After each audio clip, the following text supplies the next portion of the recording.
በዛሬው ዕለት ታቦተ ጽዮን ሲቀበል ምንድን ያደረገው? በገና እየደረደረ አያችሁት?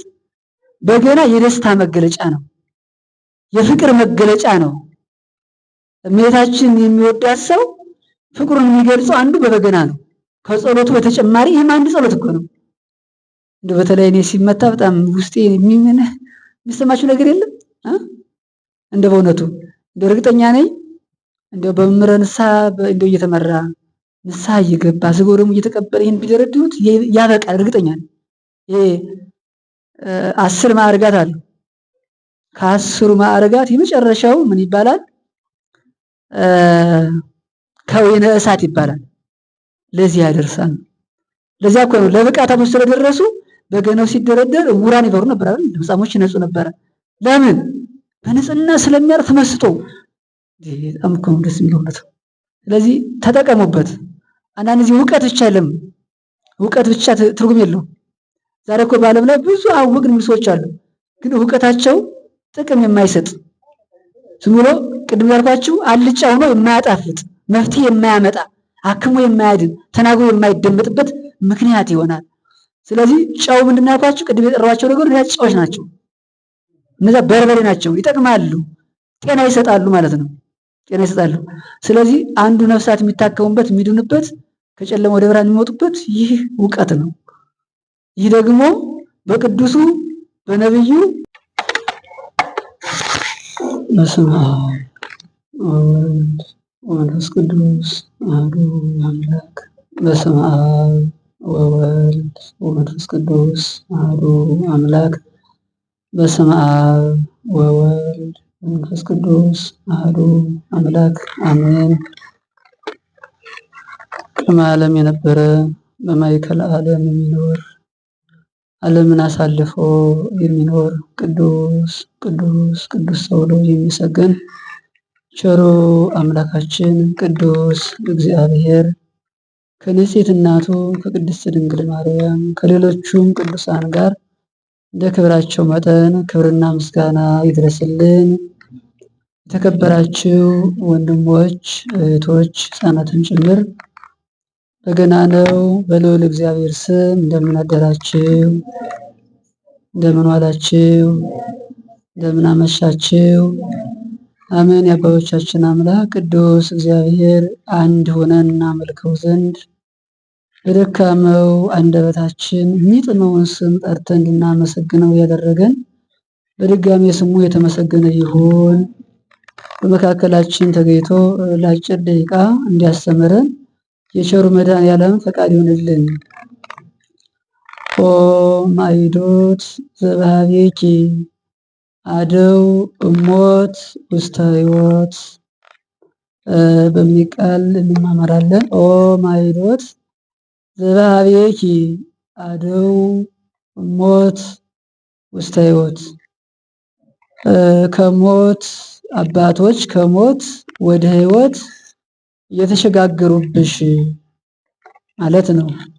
በአማርኛው ኦ ማይዶት ዘበሃቤኪ አበው እሞት ውስተ ሕይወት።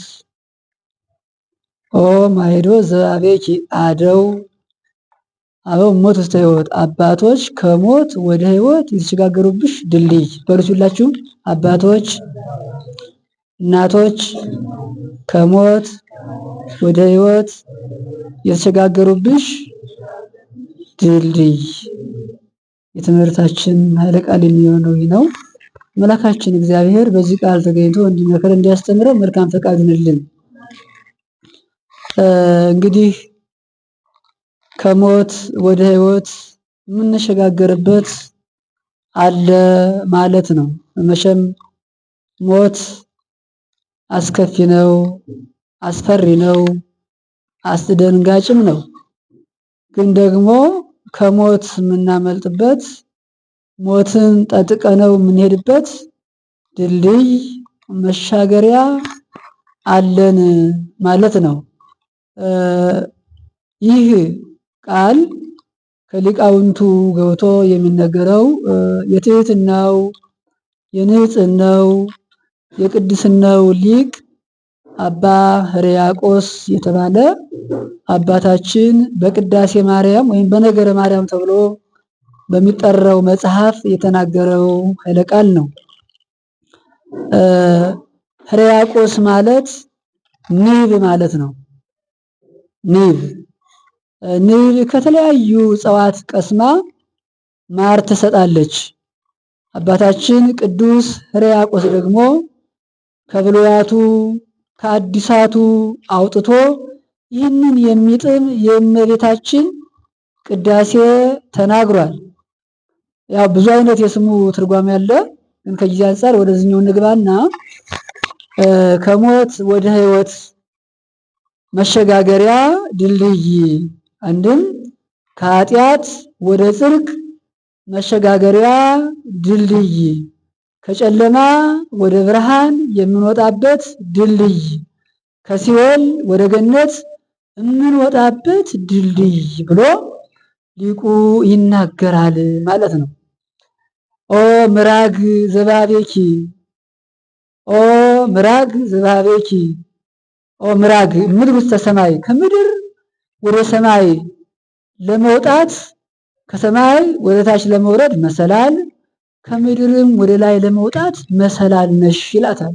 ይቺ የተባለችው ንጽሕት ቅድስት ብሪት ድንግል ማርያም አምላክ ወላዲተ አምላክ ንጽሕተ ንጹሐን ቅድስተ ቅዱሳን ከተለዩ የተለየች ከከበሩ የከበረች ንጽሕት ቅድስት ድንግል ማርያም ናት ማለት ነው። ስለዚህ እመቤታችን አንደኛ መርከብ ናት፣ ከሞት ወደ ሕይወት መሸጋገሪያ ናት። ሁለተኛ ደግሞ መሰላል ናት። በቅዱስ ዮሐንስ ወንጌል በምዕራፍ 1 ላይ መጨረሻው ላይ ከምድር ወደ ሰማይ መሰላል ብሎ ይናገራልና በመሰላል የታቹ ወደ ላይ ለመውጣት መሰላል ያስፈልገዋል። የላይኛው ደግሞ ወደ ታች ለመውረድ መሰላል ያስፈልገዋል። ታዲያ በይች መሰላልነት ረቂቅ ልዑል ምጡቅ መለኮት ሰው ሆነባት ይላል። መለኮት አይጨበጥም፣ አይዳሰስም፣ አይታይም፣ ረቂቅ ነው። አይደለም ግብረ መለኮት ግብረ ነፍስ ራሱ በጣም ረቂቅ ናት። አሁን በእኛ ባህሪ ሁለት ነገር አለ፣ ነፍስና ስጋ፣ የሚጨበጥና የማይጨበጥ፣ የሚታይና የማይታይ፣ የሚዳሰስና የማይዳሰስ። በዚህ ዓለም አራት ረቂቃን ነገሮች አሉ። አንደኛው ረቂቅ ነፋስ ነው። የነፋስ ረቂቅነት በቅዱስ ዮሐንስ ወንጌል ምዕራፍ 3 ላይ ተጽፎ የምናገኘው የቅዱስ ዮሐንስ ወንጌል አለ። ነፋስ ከየት ወደ የት እንደሚሄድ ድምፁን ትሰማለህ እንጂ መልኩን አታየውም ይልና ከጥምቀቱ ጋር የሚያያይዘው ነገር አለ። ታዲያ እስመ ነፋስ ጸሊም በአርአያሁ፣ ነፋስ ግን አታየውም እንጂ መልኩ ጥቁር ነው ብሎ ይናገራል። መልኩ ጥቁር ነው። ግን የነፋስ ረቂቅነቱ ምንድነው? ዛፉን ሲያወዛውዘው፣ ቅጠሉን ሲያወዛውዘው፣ አቧራ ሲጠርግ እንዲያ ሲል ነው እንጂ መልኩን አናየው። በመጽሐፍ የተቀመጠ ጥቁር ነው ተብሏል። እኛ ግን መልኩን አሁን እንዴት ነው ብንለው አናየው። ይሄ ምንድነው ማለት ነው? ረቂቅ ነው ማለት ነው። ሁለተኛው ረቂቅ የተባለው ምንድነው ካል ነፍስ ናት። ነፍስ ረቂቅ ናት። ረቂቁ ከግዙፋ ጋር አሁን ሕያዊት ነፍስ፣ ለባዊት፣ ሕያዊት፣ ነባቢት የነፍስ ግብሯ 3 ነው። ሕያዊት ናት አትሞትም፣ ነባቢት ናት ትናገራለች፣ ለባዊት ናት ታስባለች። ለዚህ ነው ሰው ከሞተ በኋላ በድንጋይ ቢረግጡት ቢሰድቡት ወደ መቃብር ሲያወርዱት ኧረ እባካችሁ ተወኝ አይልም አይደለ? ለምንድን ነው የማይለው? ያቺ ለባዊት ነባቢት ሕያዊት ነፍስ ስለተለየው አፈር ነው። ይሄ ስጋ አፈር ነው፣ አፈር ነው። አፈር ስለሆነ መናገር አይችልም። ስለዚህ ይቺ ረቂቅ ናት ነው። ሶስተኛው ረቂቅ የተባለ መላእክት ናቸው። መላእክት ረቂቃን ናቸው። ተፈጥሯቸው ከእሳት ከነፋስ ነው ይላል። አይ ይልና ደግሞ ሊቃውንት ሲተረጉሙ ከነፋስ ከእሳት የተባሉ ነፋስና እሳት ረቂቃን ናቸው ተብሎ ነው እንጂ የመላእክት ተፈጥሯቸው ማዕበ አልቦ ነው። የሚያውቀው ራሱ መድኃኔዓለም ክርስቶስ ብቻ ነው። ላይ ያስቀምጠዋል። መጨረሻው ላይ ራሱ ባለቤቱ ነው የሚያውቀው። መጨረሻውን የሚያውቀው ግን በዚህ የተመሰሉት ነፋስም ረቂቅ ስለሆነ እሳትም ረቂቅ ስለሆነ በዚህ ይመሰላሉ እንጂ ተፈጥሯቸውስ ማባሉ የሚያውቀው ራሱ ፈጣሪው መድኃኔዓለም ክርስቶስ ነው ብሎ ያስቀምጠዋል። የመጨረሻው ረቂቅነት ራሱ ባለቤቱ እግዚአብሔር ነው። የእግዚአብሔር ረቂቅነት አይመረመሬ ነው። ግሩም ግብረከ እግዚአብሔር፣ እግዚአብሔር ስራው ግሩም ነው፣ ረቂቅ ነው፣ ልዑል ነው፣ ምጡቅ ነው። ወደ ሰማይ ለዚህ ነው ነቢየ እግዚአብሔር ልበ አምላክ ዳዊት እመኒ አረጉ ውስተ ሰማይ ወእመኒ ወረድኩ ውስተ ምድር እየኒ አሎከ፣ ወደ ሰማይ ብወጣ ወደ ምድርን ብወርድ ወደ ጥልቁ ወደ ባህርን ብጠልቅ አንተ አለ እየኒ ዲከ ትመራሃኒ፣ አንተ አለህ፣ አንተ የሌለበት ቦታ የለም ይላል። አሁን እዚህ እግዚአብሔር አለ፣ በባህሩ ውስጥ እግዚአብሔር አለ፣ በተራራው እግዚአብሔር አለ፣ በየትኛውም ቦታ እግዚአብሔር አለ። ከኛም ጋር ከራሳችን ጋርም አለ፣ ከየግላችን ይወጣ። ስለዚህ ግዙፍና ረቂቁ ታዲያ በዚች በመሰላሏ ግን ይሄ ረቂቁ መለኮት ከግዙፍ ጋራ የማይጨበጠው እግዚአብሔር እንዲጨበጥ ሆነ። በማን? በእመቤታችን መሰላልነት። ልዑል አምላክ ትሑት ስጋን ተዋሃደ። ረቂቅ መለኮት ግዙፍ ስጋን ተዋሃደ። የማይጨበጠው የማይታየው መለኮት ወይም እግዚአብሔር የሚታይ ስጋ፣ የማይራበው መለኮት፣ የማይዳሰሰው መለኮት የሚዳሰስ ስጋን፣ የሚራብ ስጋን፣ የሚደክም ስጋን ተዋሃደ ይላል። ታዲያ በዚህ የሆነበት ምክንያት ምንድነው? ሰማይና ምድርን አንድ አድርጋ ያስታረቀችው ወይም ደግሞ ያገናኘችው እናታችን ቅድስት ድንግል ማርያም ናት ማለት ነው።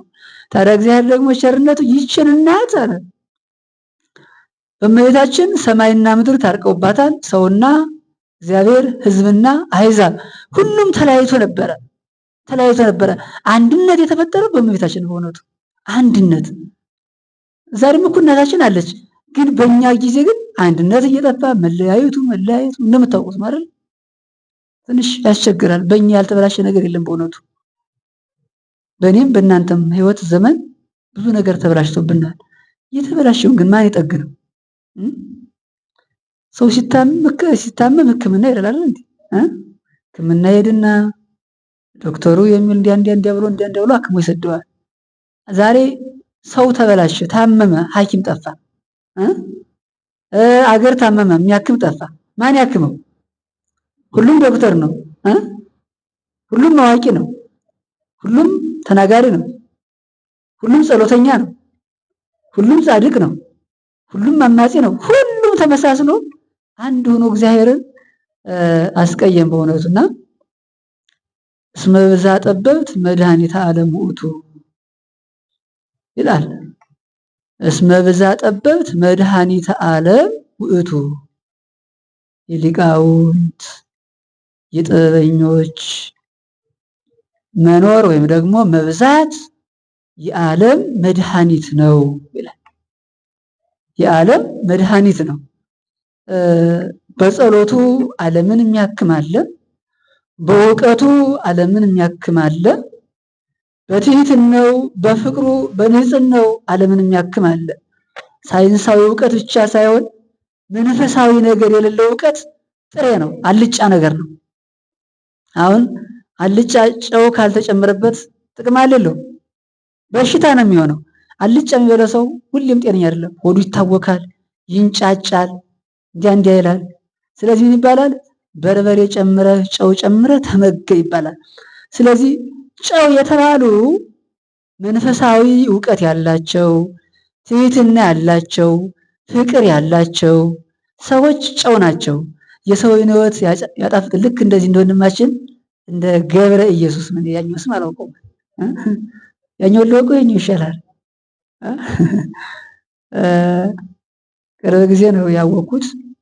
በእውነት ብዙ ወንድሞቻችን እህቶቻችን እየሰራቸው ነው። ሰው መቼ እንደሚድን ባለቤቱ ነው የሚያውቀው። አንዱ ነፍሳት የሚድኑበት መንገድ ይሄ ነው። እንደውም በዛሬው ዕለት ነብየ እግዚአብሔር ዳዊት ምንድን ያደረገው? በዛሬው ዕለት ታቦተ ጽዮን ሲቀበል ምንድን ያደረገው? በገና እየደረደረ አያችሁት? በገና የደስታ መገለጫ ነው፣ የፍቅር መገለጫ ነው። እመቤታችን የሚወዳት ሰው ፍቅሩን የሚገልጸው አንዱ በበገና ነው። ከጸሎቱ በተጨማሪ ይህም አንድ ጸሎት እኮ ነው። እንደው በተለይ እኔ ሲመታ በጣም ውስጤ የሚሰማችሁ ነገር የለም? እንደው በእውነቱ እንደው እርግጠኛ ነኝ እንደው በመምህረ ንስሐ እንደው እየተመራ ንስሐ እየገባ ስጋው ደግሞ እየተቀበለ ይህን ቢደረድሩት ያበቃል። እርግጠኛ ነኝ። ይሄ 10 ማዕርጋት አሉ። ከ10ሩ ማዕርጋት የመጨረሻው ምን ይባላል? ከወይነ እሳት ይባላል። ለዚህ ያደርሳል። ለዚያ እኮ ነው ለብቃተ አምስት ስለደረሱ በገናው ሲደረደር ዕውራን ይበሩ ነበር አይደል? ለምጻሞች ይነጹ ነበር። ለምን? በንጽህና ስለሚያርፍ መስጦ። በጣም እኮ ደስ የሚለው ነው። ስለዚህ ተጠቀሙበት። አንዳንድ ጊዜ እውቀት ብቻ የለም፣ እውቀት ብቻ ትርጉም የለውም። ዛሬ እኮ በዓለም ላይ ብዙ አወቅን የሚሉ ሰዎች አሉ፣ ግን እውቀታቸው ጥቅም የማይሰጥ ዝም ብሎ ቅድም ያልኳችሁ አልጫ ሆኖ የማያጣፍጥ መፍትሄ የማያመጣ አክሞ የማያድን ተናግሮ የማይደመጥበት ምክንያት ይሆናል። ስለዚህ ጨው ምንድን ነው ያልኳችሁ? ቅድም የጠራኋቸው ነገሮች ጨዎች ናቸው። እነዛ በርበሬ ናቸው፣ ይጠቅማሉ፣ ጤና ይሰጣሉ ማለት ነው። ጤና ይሰጣሉ። ስለዚህ አንዱ ነፍሳት የሚታከሙበት የሚድኑበት ከጨለማ ወደ ብርሃን የሚወጡበት ይህ እውቀት ነው። ይህ ደግሞ በቅዱሱ በነቢዩ በታላቁ ነቢይ እግዚአብሔር በሚወደው ዳዊት ማለት የእንባ ሰው፣ የፍቅር ሰው፣ የትህትና ሰው፣ በቃ ዳዊት ያልሆነው ነገር የለም በእውነቱ። ቅዱስ ጳውሎስና ቅዱስ ዳዊት በጣም ፍቅር አላቸው እና ቅዱስ ጳውሎስ በሚተረጉምበት ሰዓት ቅዱስ ዳዊት በላይ ሆኖ እጁን ዘረጋበት ነበር ይላል። በረድኤተ እግዚአብሔር መጥቶ ይባርከው ነበረ፣ ሚስጥሩን ያቃናለት ነበር፣ ያግዘው ነበረ። ዛሬም ዳዊቱን በትህትና እየጸለየ አሁን ቅድም ሰምቻለሁ ዳዊት እንደጸለያችሁ።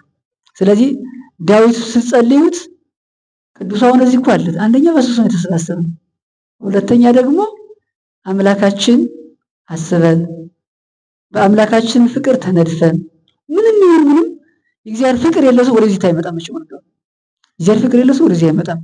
ስለዚህ እንደዚህ ሲሆን ይህ ሁሉ ያገናኘችው ቅድም እንዳልኳችሁ መሰላሏ እመቤታችን ናት። ኦምራግ ምድር ውስተ ሰማይ ወበኪ ተሐደሰ ቀዳሜ ኩሉ ፍጥረት ይላል። ወበኪ ተሐደሰ ቀዳሜ ኩሉ ፍጥረት፣ የቀደመው ፍጥረት አራቱ ባህሪያት የታደሱብሽ ይላል። አራቱ ባህሪያት የተባለ አዳም ነው። አዳም ከሞት ወደ ሕይወት የወጣው ማን ነው? በእመቤታችን እኮ ነው። አራቱ ባህሪያት የተባሉ እኒህ እሳት፣ መሬት፣ ውሃ፣ ነፋስ ናቸው። እነዚህ የታደሱብሽ በእመቤታችን ነው። አራቱ ባህሪያት የተባለ አዳም ነው። እኛም ያው ጽላለን አራቱ ባህሪያት አለን ነው። ለዚህ ነው ሰው ባህሪያችን የሚቀያየረው። አንድ ጊዜ ውሃ ባህሪ፣ አንድ ጊዜ እሳት ባህሪ፣ አንድ ጊዜ ነፋስ ባህሪ፣ አንድ ጊዜ መሬት ባህሪ። ይሄ ነፋስ ባህሪ እና እሳት ባህሪ የሚባለው እስከ 40 ዓመት ያለው ነው። በጣም ከባድ ነው። ይሄ አሁን ጥንቃቄ አድርጉ በእውነቱ። እስከ 40 ዓመት ከባድ ነው። የሰው ልጅ እስከ 40 ዓመት ቢሆን ፈተና። እዚያ በኋላ ይቀንሳል። ይሄ ጾሩ የወጣትነቱ ስሜት እየበረደ አሁን ያው የመጀመሪያው በእውነቱ በቤተ እግዚአብሔር ያላደገ ሰው ከሆነ አባት አዞት አይሰማ፣ መምህር አዞት አይሰማ፣ ቤተክርስቲያን አዘው የማይሰማ ብዙ ትውልድ አለ። ከመጀመሪያው ከህፃነቱ ወተቱ የቤተክርስቲያን ወንጌልን ወተት ጠጥቶ ያላደገ ከሆነ ታዞ አይሰማ። ግን ወንጌልን ወተት ጠጥቶ ያደገ ከሆነ የተነገረ ሁሉ ተግባር አባቱን ያከብራል፣ መምህሩን ያከብራል፣ ቤተክርስቲያንን ያከብራል፣ ህጉን ይፈጽማል ማለት ነው። ከዚያ የወጣ ከሆነ ግን በጣም አስቸጋሪ ነውና እነዚህ ነፋስ ባህሪ ሂድ ፍጥነት የሚናገረው፣ እሳት ባህሪ ደግሞ የሚሞቅ ነገር ነው። ያ ማንዙ ያስቀረኛል ከኔ በላይ ምናምን የሚያሰኝና ያ ነው እኮ። አንዱ በመልክ፣ አንዱ በእውቀት፣ አንዱ በጉልበት፣ አንዱ በዛ የሚታበየው እንዲህ አይነት ግብር የሚፈጠሩበት እነዚህ የእሳትና የነፋስ ባህሪ አልቀዘቅዝ ሲል ነው። መጨረሻ ላይ ውሃ ባህሪ ሲደርስ ቀዝቀዝ ይላል። መሬት ባህሪ ሲደርስ ሲሰርቡትም ዝም ይላል። ያን ጊዜ ዝም መታገስ ይችላል ማለት ነው። አዎ። እና ከዚያ ለመድረስ ያበቃን ማለት ነው። እዚህ ያለነው ገና አልደረስንም። አልደረሳችኋል? ወደ 40 ዓመት አልፏል። ገና ነው። በዚህ በእሳትና በነፋስ ነው ያለ ነው። ይህን ደግሞ እሳትና ነፋሱን አንደኛ ምን ያስፈልገዋል? ስግደት፣ ጾምና ጸሎት፣ እንባም ያስፈልገዋል። እንባ ይላል አባቶቻችን ሲተረጉሙ፣ እንባ እማ ለጸሎት ወህታ ለአርምሞ፣ እማ ለጸሎት የጸሎት እናቷ የአርምሞ እህቷ። አዎ በጣም ሰው ስለ ኃጢአቱ ሲያለቅስ ያን ጊዜ ነው የሚነጻው ነው። ስለ ኃጢአቱ መምህረ ንስሐ ገብቶ ማልቀስ፣ ሁልጊዜ ደግሞ ከዚያ በኋላ የሰራነው ኃጢአት እያለባን ያስናነባ ያን ጊዜ ሰይጣን ከኛ ይወገዳል። ከዚህ ከጸሎቱ ከስግደቱ በተጨማሪ እንባ ያስፈልጋል። እንደው አሁን ኢትዮጵያን አስባችሁ ስንት ቀን ያልቅሰን እናውቃለን? ይህም እናንተ ኢትዮጵያ ሀገራችን የሰላም መደፍረስ የወንድሞቻችን ነው ብለን መሞት አስበህ ስንት ቀን ያልቅሰን እናውቃለን? አስበው ያለቅሳል። እሸልማለሁ በሞት ነው አሁን 100 ብር እሸልማለሁ። እሺ ተናገሩ። ይሄ ከንቱ ውዳሴ የለም። ይሄ አንደኛ ሰው የሚመራው ህዝብ መንገድ ነው። ቅድም እንዳልኳቸው እስቲ እንደው ኢትዮጵያ ሀገር በእኔ ምክንያት ሰላም አጣች፣ ታመሰች። ምንድነው ችግሩ? ይሄ ሁሉ እኮ የኔ የኃጢአት ብዛት ነው። ጌታ ሆይ እባክህ አስተካክለኝ፣ እኔ ሰው ሆነ እኮ ሀገር ሰው ይሆን ነበር ብላችሁ ያለቀሳችሁ እስቲ በሩሽ። የከንቱ ውዳሴ ባለ ያዚያ ወተናል። አሁን ስላለቀስን ጻድቅ አይቻልም እንዴ? ወይ ጻድቅ ገና ብዙ ሰደክሞ ጻድቅ ይሆናል። እሺ እስኪ ከወንድሞች እስኪ መጀመሪያ ቅድሚያ ላከ ወንድሞች። እሺ የኢትዮጵያ ነው እንደው ትዝ ወንድሞቻችን ስንቶቹ ሞተዋል። እነሱ ለሞቱ ሳይሆን የራስን ኃጢአት ወንድሞቻችን መሞት የኔ ኃጢአት ነው፣ የሀገር ሁሉ መከራ የመጣው በእኔ ኃጢአት ብሎ አልቅሶ ያስ እንደው እስኪ በሞት እያልኳችሁ ከሌለ የለም በቃ። እሺ ያላለቀሰው እሺ ወንድሞች መጀመሪያ ያላለቀሰ ምንም ቦታ ሁለት ያልሆነማ ችግር ነው። ሁለት አንዱ ሆነ ያስፈልጋል። ከሁለቱ አንዱ እዚያ ላይ አላወጣም አንተ እዚያኛው ነህ። እሺ መልስ ቆይ አንተ ኋላ ታወጣለህ። እሺቶቻችን እሺቶቻችን እንደው ስለ ወንድሞቻችን ስላለው ነገር እንደው ያለቀሰ በሉ ኃጢአቱን ያስባችሁ። የራስን ኃጢአት ማለት ይሁሉ መከራ የመጣው በእኔ ኃጢአት ነው ብሎ ያለቀስ ማለት ነው። ሲርበን ሲጠማ ሲጎል ብዙ አልቀሰን ነው። እስኪ በምን የትኛው ናችሁ? ሁለቱም አንዱ ማውጣት አለባችሁ። እሺ አሁን ያላለቀሳችሁ አውጡ። አይታይም በደንብ አልኩት። እሺ መልሱት። ኃጢአታችንን አስበን እንድናለቅስ እግዚአብሔር ይርዳን። በእውነቱ የሁላችንም አስተዋጽኦ አለበት። በእውነቱ ስለ ሁሉም ነገር ብዙ በድለናል። እግዚአብሔርን ያላደረግነው ነገር የለም። እኔም እናንተም ሁላችንም ተባብረን የበደልነው። ለዚያ ነው ችግሩም እየጸና ሄደው።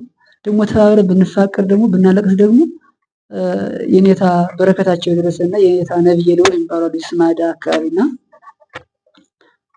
ሲጸልዩ ጌታ ሆይ በእኔ ኃጢአት ምክንያት እጽዋቱ ደረቁ ያሉ ያለቅሱ ነበር። እጽዋቱ እንጨቶቹ ማለታቸው ነው። ሰው ሞታ አይደለም ለእንጨቱ እኮ አየሽ፣ እኔ ኃጢአቴ በሱ እጽዋቱ ደረቁ ጌታ ሆይ እባክህ ብለው ያለቅሱ ነበር። እነሱ ባሉበት ደግሞ እኛም ተገኘን። ደግሞ እኛ ንስሐ ቋንቋን ሰርተን ንስሐ ለመግባት ህሊናችን እንዲያማይልን እንደሻርነት ይሆናልና በእውነት አባቶቻችን አምላክ እግዚአብሔር ወደ ንስሐ ይመልሰን። ስለዚህ የቀደመ ሰው አዳም ከሞት ወደ ህይወት የተሸጋገረብሽ የቀደመ ሰው አዳም የታደሰብሽ ወበቂ ታደሰ ቀዳሚ ሁሉ ፍጥረት የቀደመው አዳም የታደሰብሽ አንቺ ነሽ ብሎ እመቤታችን ይናገራል። አንድም የቀደመው ፍጥረት የተባለ መልአክ ናቸው፣ መላእክት ናቸው። መልአክ ቀውስጦስ የታደሰብሽ ቀውስጦስ የተባለ መልአክ ነበርና ከዕለታት አንድ ቀን መላእክት ይታዘዛሉ። ወደዚህ ስለ ሁለት ነገር ይታዘዛሉ። አንዱ ለማጥፋት፣ አንዱ ለመፈወስ። አሁን እናንተን የሚጠብቅ እኔንም የሚጠብቀኝ መልአክ እናንተን የሚጠብቅ መልአክ አለ። ደንቦ የሚስል ደግሞ እንዲህ ሊቆርጥ የሚመጣ መልአክ አለ። እንዴ መጋዝ ታውቃላችሁ? እንደዚህ የሚያደርግ መልአክ አለና ሕፃናት በአገልግሎት ጊዜ በቅዳሴ ጊዜ በቤተ ክርስቲያን ሲረብሹ እግዚአብሔር ፈቅዶ ለበጎ ትዳር ያበቃችሁ በጎ ትዳር መያዝ አለባችሁ። እሺ ደግሞ በጎ ልጅ ያስፈልጋቸዋል። በጎ የምታደርጓቸው ደግሞ እናንተው ናችሁ። እና እኛ ሕፃናት በቅዳሴ ዋይ ዋይ አታሸታቁ ቤተክርስቲያን ላይ እንደዚህ ሲደረግ ዝም ብሎ የሩቅ ሰው የተመስሎ ይመስላል። እና እግዚአብሔር መላእክትና ቅሰፉ ብሎ ላካቸው። ከዚያ ሌሎቹ መላእክት የታዘዙት ሕፃን ቀሰፉ። አንዱ ቀውስጦስ የተባለው መልአክ ግን ይሴኒ መልካም ልጅ አየ። ደም ግባቱ የማር እንደው በጣም ደስ የሚል ልጅ አየና ለዝሰ ዘፈጠሮ ይቅስፎ አረ ይንስራስ ባለይቱ እግዚአብሔር ይደረዋልነቱ። ከዚያ ይገርማቸዋል። ክንፈ ጸጋው ተነሳው፣ ማዕረጉ ተቀነሰበት። በክንፍ ከሰማይ ወደ ምድር ከምድር ወደ ሰማይ ይበር የነበረው መንቀሳቀስ አቃተው። ከዚያ ተጎትቶ ሂዶ ሕፃናተ ገምኑድ የምትባል ሀገር ነች። ከዚያች ሂዶ ከቤተልሔም ከቤተክርስቲያን ቤተክርስቲያን ይባላል፣ ቤተልሔም ይባላልና ከቤተክርስቲያኗ ከቤተልሔሟ በምስራቅ በኩል ሂዶ ቁጭ አለ። እዚያ ዲያቆኑ ለተልኮ ሂዶ ከቤተልሔም ሲያይ እሳት ነው ነው ሲያዩ እሳት ነገር ምንትኑ አንተ ምንድነህ? ዘይቱ በነድ በእሳት የማትቃጠል ከእሳት ውስጥ ገብቶ ያገኙና የማትቃጠል ምንድነህ? ሰማያዊ ነህ ምድራዊ ነህ? ምንድነው ሲነገረኝ አለ። አይ ተፈጥሮዬ ሰማያዊ ነበርኩ፣ ግብሬ ግን ምድራዊ ያደረገኝ። እኛም እኮ ተፈጥሯችን እኮ ሰማያዊ ነው። ሰማያዊ ነው ለዘላለም ኗሪዎች እኮ ነው። ሟች ፈራሽ አይደለም እኮ እንደዚህ ብሎ እዚህ አፈር ነው ማንቀርም። እኛ እኮ ሕያውን እኮ ይሄ አዳም በገነት 67 ዓመት ይኖርባት ያቺ ማትፈርስ በቃ ያቺ አሁን ምን ሞተው እኮ ያቺን ለማግኘት እኮ ነው። ሰው ካልሞተ ያቺን ያገኛት ያቺን ለማግኘት ወደ አፈርነት ተመልሰን ከዚህ አሁን ያ እመቤታችን ክርስቶስ ከወለደችልን በኋላ ሁሉም አጠፍቶልና ያቺ ነበረችውን የመጀመሪያው የአዳም ተፈጥሮ ያቺን ንጻ ጠባይ ይዛ የምትቀጥለው እመቤታችን ብቻ ናት። ሊቁ መዓዛ ቤተክርስቲያናችን የሚናገረው ነገር አለ። ቅዱስ ያሬድ ማለት ነው። ውስተ ከርሱ ለአዳም ከመ ባሕሪ ጻዕዳ ይላታል እመቤታችን። ውስተ ከርሱ ለአዳም ከመ ባሕሪ ጻዕዳ። እንቁ ኑሮ የት ነው? ከመሬት ውስጥ ማለት አሁን እንቁ ወርቃው የሚፈለገው ከሰማይ ነው የሚመጣ አይደል? የሚገኘው መሬት ተቆፍሮ ነው፣ ከጭቃው ጋር ነው። ግን እንቁነቱን አይቀይርም። እንቁ ስለሆነ ጭቃ ቢነካውም እንቁ ነው፣ በድንጋይ ጭኑትም እንቁ ነው፣ ቢቀበርም እንቁ ነው፣ ወርቅ ነው። ልክ እመቤታችንም ከአዳም ባሕሪ ጀምሮ እስከ ሐና ኢያቄም ድረስ እንቁነቷን እንደቀጠለ ነው የመጣው። ልክ ምድር እንቁ ተገኝቶ እንቁነቱ እንደማይቀየር ሁሉ መሬት ተቆፍሮ እንቁ እንደሚገኝ ሁሉ እመቤታችንም የአዳም ባሕሪ ያ የኃጢአት ባሕሪ የውርቀት ባሕሪ ሳያገኛት ኮረታቲያ በምስጢር ይላል ሰሎሞን። ደግሞ በምስጢር ነው እመቤታችን ከአዳም ጀምራ እስከዛ ድረስ እስከ ኢያቄምና እስከ ሐና ድረስ በመንፈስ ቅዱስ ታቅቦ ተጠብቃ ምንም መንከስ ሳይነካት የተገኘች ለዚህና ውስተ ከርሱ ለአዳም ከመ ባሕሪ ጻዕዳ ምንም ያልነካት በአዳም አብራክ በሔዋንም ማኅፀን እስክትወለድ ድረስ ምንም ያልነካት የአዳም የኃጢአት ዘር ያላረፈባት ንጽሕት ናት። ማን? እመቤታችን። እኛስ እግዚአብሔር በእውነቱ እንዲሁ ከኃጢአት ንጹሕ ሆኖ ለሞት ያብቃል። ዝም ብላችሁ ጌታ ሆይ ከኃጢአት ንጹሕ አድርጋ አንድ ቀን ግደል ይበሉት ማለት ነው። የሚፈልግ ማለት ኖርን ያው መኖር እኮ መልካም ነው። ግን እየኖርን ደግሞ አለመኖር ሆነ። አሁን እኮ እየኖርን አንኖርም አይደል? እየኖርን ይመስላችኋል?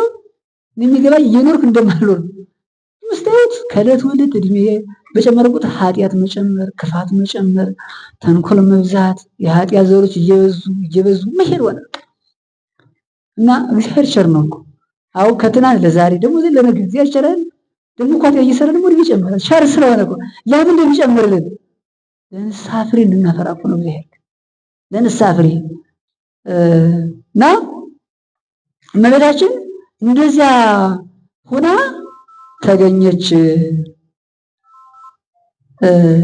ይላል። ስለዚህ እመቤታችን እንደዚህ አድርጎ የጠበቀ እንደዚያ በንጽህና እዚያ አንስታ ወደዚህ ማን ጠበቃት ግን? አንደኛ የባለቤቱ ቸርነት፣ ሁለተኛ ከተወለደች በኋላ ግን የራሷን ጥረት አለበት። ነገራችን ላይ ሰው አንዳንድ ጊዜ ዝም ብሎ ምን ይላል ተማሪ፣ ይሄ ሳይንስ ተማሪ እኛም ተማሪ ይሄ ቆሎ ተማሪ አፈራ ያለው ማሽላ ተኝቶ ያፈራ ዝም ብለህ ተኛ ቅጸላም ባለ ትምህርት ቤት እናንተ መቸከል ታላላችሁ አይደለ? በእኛ ደግሞ ቅጸላ ይባላል ትምህርት ሲሰማ የተማሩትን ማምሰላሰል የተኝቶ ያችን ማሰብ ከዚያ ወርም ማውጣት። ትጉ ተማሪ ቀን የተማረውን ሌት ሲቀጽል ያለ፣ ሰነፍ ተማሪ ደግሞ ቀን የተማረውን ተኝቶ ያድርና ሲነጋ ይረሳል። ያ ነገር ደግሞ አዲስ ይሆንበታል። ያ ሲሆን ይወርቃል። ይኸው ስለዚህ አፈራ ያለው ማሽላ ተኝቶ ያፈራል አይባልም። የራስ ጥረት ያስፈልጋል ነው። ስለዚህ እመቤታችን የራሷን ጥረት አለበት ነው። በቃ ከማንኛውም ኃጢአት ለመጠበቅ ብዙ ውጣ ውረድ አድርጋለች። ብዙ ፈተና ደርሶባታል። ያን ሁሉ ግን አሸንፏለች። ለምን? ጥረቷ ስላለ። ሁለተኛ ደግሞ እግዚአብሔር ጠብቆቱልኝ የለም እንዴ? አለን የለን? አለን እኮ ለኛ ሁሉ። ስለዚህ እኛ ግን ስጋዊ ፍላጎታችን በጣም አዳገተ ነው። በጣም ከባድ ነው እና ቀውስጦስ ከዚያ ሲያገኘው አንተ ምድራዊ ነህ ሰማያዊ ነህ ምንድነው በእሳት የማትቃጠል ሲለው ተፈጥሮዬ ሰማያዊ ነበረ ግብሬ ግን ምድራዊ ያደረገኝ አለው። እና ምን ላድርግ?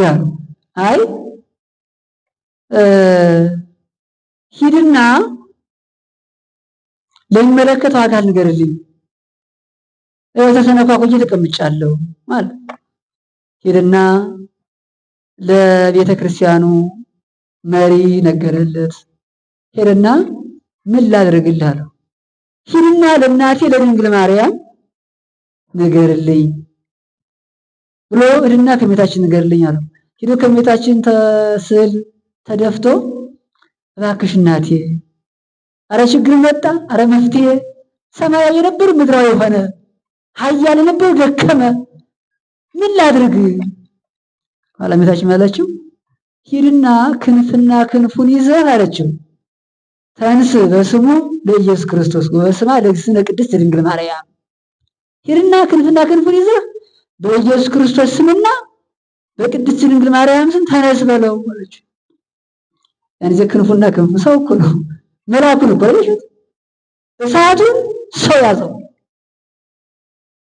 እመቤታችን እንደምታደርገው እኮ ሰውን እሳት ታደርገዋለች፣ ደካማውን ኃያል ታደርገዋለች። ሄደና ክንፍና ክንፉን ያዘና በቀኝ እጁ ቀኝ ክንፉ በግራ እጁ ግራ ክንፉን ያዘና በኢየሱስ ክርስቶስና በድንግል ማርያም ተነስ ሲለው ክንፈ ጸጋው ብድግ አለና ተነሳ። ያን ጊዜ በዚያች ሀገር ቃል ኪዳን ሰጠ። ይችን ሀገር ከዚህ በኋላ አልለያትም ብሎ ቃል ኪዳን ገባላት። ስለዚህ ቀውስጦስ የታደሰብሽ እመቤታችን አንቺ ነሽ። የሰው ሁሉ ሕይወት የታደሰብሽ ከጨለማ ወደ ብርሃን ከሞት ወደ ሕይወት የወጣንብሽ አንቺ ነሽ ብሎ አባ ሕርያቆስ ይናገራል። በእውነቱ እመቤታችን እኮ እንዲያው ዝም ብለን ያለምንወዳት እኮ እንዲያው እመቤታችን ያላረገችልን የለም እኮ እውነቱ። ለዚህ ነው ጸሐፊያኑ ረዚቃኑ ይላሉ የእመቤታችን ክብር፣ የእመቤታችን ምስጋና፣ የእመቤታችን ስራ ተነግሮ አያልቅም ይላል። በፍጥረታት ታስቦ አይመረመርም። እንዴት አሁን ድንግል ሆኖ መጽነስ እስኪያስቡ፣ ድንግል ሆኖ መጽነስ፣ ድንግል ሆኖ መውለድ፣ ድንግልና ህሊና ይዞ መኖር፣ ድንግል ቃል ይዞ መኖር እንዴት ይቻላል? እስኪያስቡት። ድንግል ቃል፣ ድንግልና፣ ድንግል ህሊና፣ የህሊና ድንግልና ያልቆሸሸ አሁን የስጋ ድንግልና ብዙ ይኖራቸዋል እርግጠኛ ነኝ። የህሊና ድንግልና ከባድ ነው። ያው ቻርለ በድንግልና መጽነስ ደግሞ በድንግልና መውለድ ደግሞ ረቂቅ እኮ ነው። ታዲያ ጸሐፊያን ያሉ የእመቤታችን ነገር አሉ ሰማይ ብርሃንና ቢሆን ብርሃንና ታውቃላችሁ ወረቀት የምታውቁ ብራና የምታውቁ ብራና መጻፍ ያለው ሰው አለ? ሲያው እጃቸው ነው ብራና መጻፍ አላችሁ? ይሄ ብሎ ቢልብል የሚል ወረቀት ነው ያለን አይደል?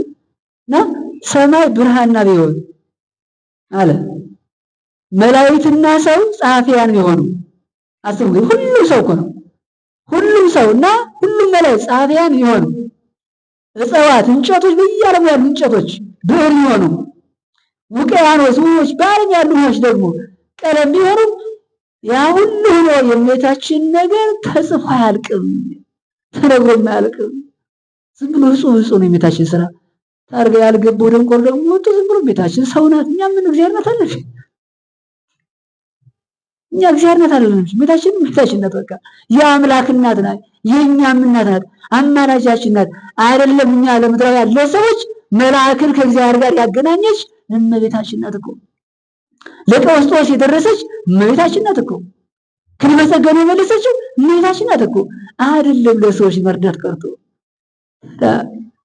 አባ ዘጊዮርጊስ ዘጋስጫ እንዲህ ይላል፣ እናቴ ድንግል ማርያም ሆይ ይላል። እናቴ ድንግል ማርያም ሆይ አንቺ ከወደድሽኝ ልጅሽ ይወደኛል፣ ልጅሽ ከወደደኝ ሁሉ ይወደኛል እና እባክሽ ይላል። አንቺ ከወደድሽኝ ልጅሽ ይወደኛል፣ ልጅሽ ከወደደኝ ሁሉ ይወደኛል። እመቤታችን የያዘ እግዚአብሔርን ያዘ፣ እግዚአብሔርን ያዘ ሁሉን ያዘ ማለት ነው። እመቤታችን ምን ስለሆነ እናት ስለሆነች እኮ ነው። የማን የእግዚአብሔር እናቱ፣ ሀገረ እግዚአብሔር፣ ዓመተ እግዚአብሔር፣ የእግዚአብሔር ገረዱ አገልጋዩ ስትል ምን ያህል እግዚአብሔር ደግሞ እናቱ አረጋት። እንዘ ዓመቱ እሞረሰያ አገልጋዩ ፍጥረቱ ልጁ ስለያለመርሶ እናቱ አረጋት። ታይገር መልኩ እግዚአብሔር። ስለዚህ ዝቅ በሉ፣ እግዚአብሔር ከፍ ያደርጋል። እውነት የምንላችሁ ራስን ከፍ ማድረግ መውደቅ ነው። ራስ ዝቅ ማድረግ እመቤታችን ለዚህ ሁሉ በቃችበት ራሷን ዝቅ አድርጋ ነው እኮ።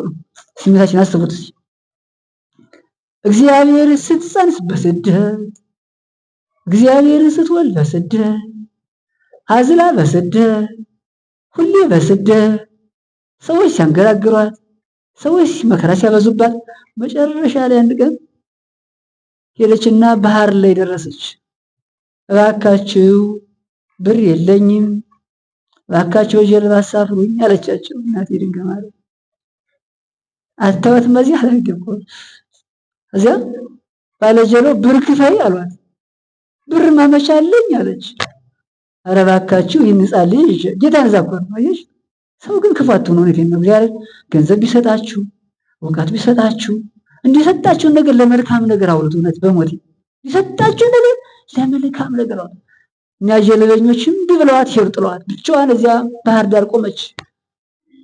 ጌታዬ እባክህ መንገዱን ምራኝ ስትል ክርስቶስ እዚያ ሕፃን ላይ በጀልባ ሆኖ ጌታዬ ና አለና ድንጋይ ጠረገ። ድንጋዩ መጣ እየተጎተተ ጀልባ ሆነ።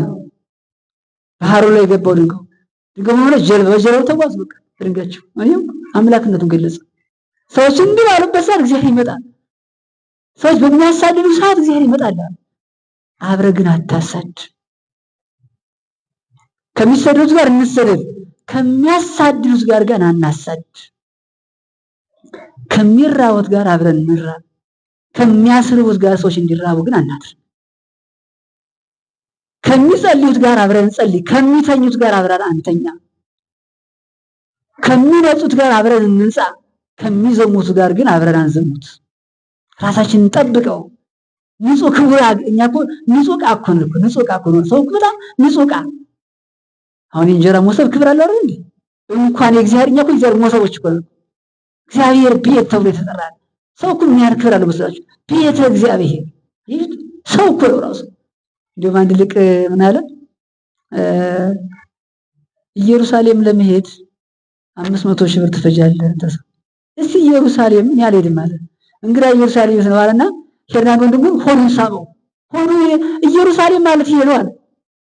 የእግዚአብሔር ሥጋና የእግዚአብሔር የተቀመጠበት ኢየሩሳሌም ነው። ሰው ገደው ኢየሩሳሌም ሄድክ ማለት ሰው መውደድ ነው። ሰው እኮ ብዙ ነገር ተሸከመ እኮ ነው። ኃጢአት ተሸከመ ነው፣ ጽድቅም ያነገበ ነው። ስለዚህ ሁሉ ወደዱ በቃ ሲሆን መልካም ሰው እንውደድ፣ ከዚያ ደግሞ ኃጢአተኛ እንውደደው። እስከነ ኃጢአቱ እግዚአብሔር እያኖረ ስለሆነ መውደድ ይገባል በእውነቱ። ስለዚህ ቀውስጦስ የታደሰብሽ አንቺ ነሽ። አዎ የቀውስጦስ ሕይወት የተመለሰብሽ አንቺ ነሽ ብሎ ሊቁ መሰከረላት እና በሌላ አባባል የእግዚአብሔር ልበ አምላክ ዳዊት ወንሰግድ ውስተ መካን ከበቆም እግረ እግዚእነ ይላል።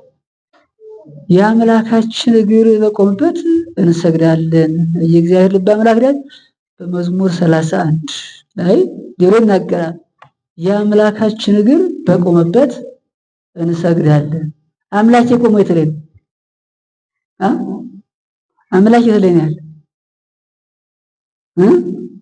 አምላክ እግዚአብሔር የቆመው የት ላይ ነው? አንደኛ እግዚአብሔር የቆመው በእመቤታችን ላይ ነው። አንደኛ። ሁለተኛ በቅዱስ መስቀሉ ነው። ሶስተኛ በቅድስት ቤተክርስቲያን ነው። አራተኛ በረድኤት በሁላችን ላይ አለ። ወንሰግድ እንሰግዳለን። ዝም ብለን አይደለም እኮ የምንሰግደው። ሰው ዛሬ መስቀሉ እንጨት ነው ይልሃል፣ እመቤታችን ሰው ናት ይልሃል፣ ቤተክርስቲያኑ እንደዚያ ይልሃል። አይደለም በለው አንተ። ቅዱስ መጽሐፍ ነው የተናገረው። ይሄ ሰው የፈጠረው ሳይሆን ቅዱስ መጽሐፍ። መጽሐፍ ደግሞ እስትንፋሰ እግዚአብሔር ናቸው። የእግዚአብሔር እስትንፋስ ናቸው። እግዚአብሔር የተናገራቸው፣ እግዚአብሔር በረድኤት የገለጸላቸው፣ በጾም በጸሎት በእንባ የተገኘ ቃል ነው። ቃል ነገራችን ለሰው አባቶቻችን ነቢያት፣ ሐዋርያት መጻሕፍት ሲጾሙ ሲጽፉ ዝም ብሎ አይደለም። ሲደርሱ ማለት ረድኤተ እግዚአብሔር መንፈስ እግዚአብሔር በጾም ጠይቀው አልቅሰው አንብተው እየታወው ይብለው ከዚያ ንጽሐ ጠባያቸውን የሥጋ ጠባያቸውን አሸንፈው በነፍስ ጠባይ ሲመሩ ቅዱሳት መጻሕፍትን ይጽፋሉ። ሲጀመር መጻሕፍት ሳይጻፉ ሰው ነበር መጻፍ እኮ። የሰው መጽሐፍነት ሲቀደር ነው መጽሐፍ የተጻፈው አይደል እንዴ? የመጀመሪያው መጽሐፍ ሰው ነበር ራሱ። የሰው መጽሐፍነት ሲቀደር ግን ወደ መጽሐፍ ተቀየሩ። አሁን የምንመረው መጽሐፍ ግን ማለት ነው።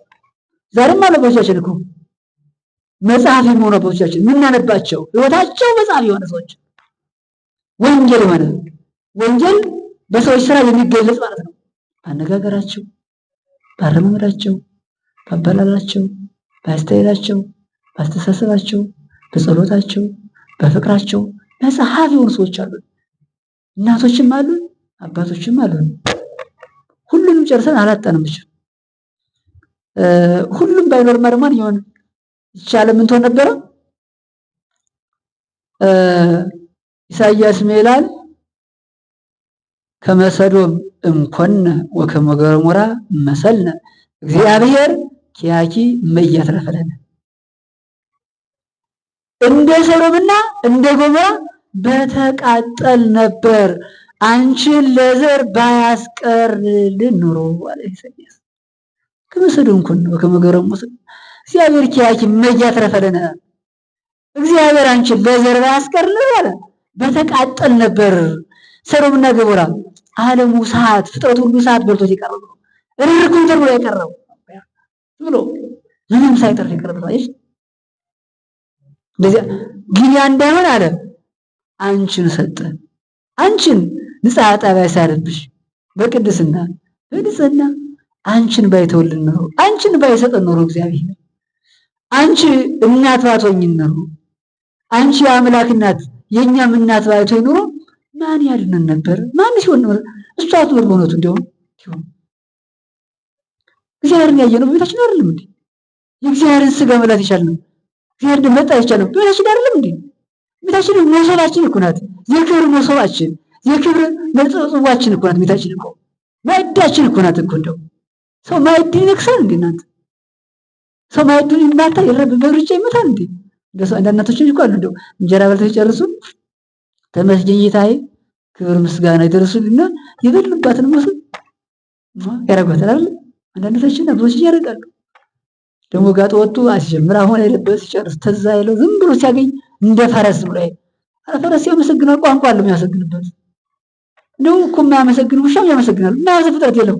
አንዳንድ ሰው ግን ነው ከዛ ሁሉ የባሰ ይሆናል እውነቱ። ስለዚህ እውነቱ እመቤታችን ልንወዳት ምን ወዳት እንደዚህ ብለን አይደለም። በጣም ቅድም እንዳልኳችሁ ከአቅም በላይ የሆነ መልካም ነገሮች በሰው አንደበት ሳይሆን በመላእክት በማንኛውም ተነግሮ የማያልቅ ስራ ስለተሰራበትና ስለሰራች ነው። ስለዚህ ኦ ማይዶት ዝባቤኪ አደው አበው ሞት ውስተ ሕይወት፣ አባቶች እናቶች ከሞት ወደ ሕይወት የተሸጋገሩብሽ ድልድይ። በእውነት በእመቤታችን ድልድይነት ያልተሻገረ ሰው በምን ይሻገር? በእመቤታችንነት ረዳት አፍጣኒ ተረድኤት ማርያም በጊዜ ምንዳቤ ወአጸባ ላይ እንቀራሪባ። አንድ ዲያቆን ነበር ይላል እና ሚስት ሳያገባ በድንግልና ነው የምኖር አለ። እዛ ሚስት ሲያገባም አይ አብረን በድንግልና እንኖር አለ። ያ በድንግልና እንኖር ብሎ ከዕለታት አንድ ቀን በልተው ጠጥተው፣ መብል ክፉ ነው በእውነቱ። መብል በጣም ከባድ ነው። ሰውን እንደ መብል አድርጎ የሚያጠፈው ነገር የለም። ሰው ጉልበተኛ ነው ሲበላ የሚል ሲበላ ነው ሲርበው ነው። እና ደቃ ያለው ደግሞ ለአንተ ምናምን ሲበላ ነው ሲርበው ነው ሲበላ 10 ቀን ባትበሉ ሰው ትመጣላችሁ ቸገረ። ስለዚህ መጥኖ ብላ ጥሩ ነው ማለት ነው። እና በልተው ጠጥተው የግብረ ስጋሻቸው ይላል። ያን ጊዜ አይ ዛሬ በቃ መገናኘት አለብን በግብረ ስጋ አላት። እንዴ ቃል ኪዳን ገብተልህ እግዚአብሔር ለእመቤታችን ቃል ኪዳን እንዴት ሊሆን ይችላል አለች። አይዞህ ብለሽ መጠጥ ክፉ ሰው ነውና መጠጥ የባረዘው ከባድ ነው። እዚያ ደረሰባት። ሲደርስባት አይ ዛሬ የሚወለደው የሰይጣን ልጅ ነው አለች። የምን ልጅ ነው? ከባድ ነው። የሰይጣን ልጅ ነው። በዚህ ዕለት ያ ልጅ ተጸነሰ፣ ተወለደ። ከያ ልጅ ተወልዶ እናት ስታዩ ታለቅሳለች። ሲወጣ ባቱ ላይ ታለቅስ፣ ሲገባ ደረቱ ላይ ታለቅሳለች። እና ልጁ እናቴ ወይ አድርጎ ለአካላቱን ደርሶ እናቴ ወይ ምን ስታይ እንደው ደስ ይልሽ ይገባል፣ ለምን ነው የሚከፋሽ? እኔ እኮ ልጅሽ ነኝ፣ ምን ነው የምታለቅሽ? የእመቤታችን ውዳሴ ማርያም ከአንደበታ አትለይ ትላለች። ሲበሉ የእመቤታችን ውዳሴ ማርያም ከአንደበትህ አትለይ፣ እናንተም አትለዩ። እሺ በሉ። እሺ እንዳላችሁ እመቤታችን እሺ ትበላችሁ። ከዛ መጨረሻ ላይ ደግሞ ወሰደችና ለመምህር ሰጠችው። ይህ ልጅ አስተምረው አሳድገው ለተርሳ አገልጋይ ያድርጉልኝ ብላ ሰጠችው። ከዚያ ልጅ ተምሮ ዲቁና ተቀብሎ ቅዳሴ ገባ። በጣም ሰይጣን ተረደደ። ልጁ ነው የሰይጣን ልጅ ነው ተብሏል።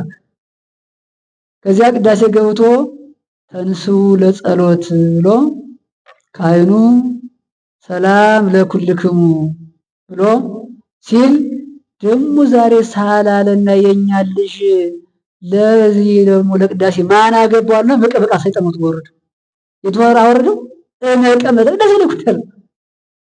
ያን ጊዜ እመቤታችን መጣችና ዲያ ስትለው ሰላም ለኩልክሙ ብሎ ምስለ መንፈስ ከለማለት ብድግ አደረገችው። በቃ ይሹት እዛ ጨለማ ወጣ።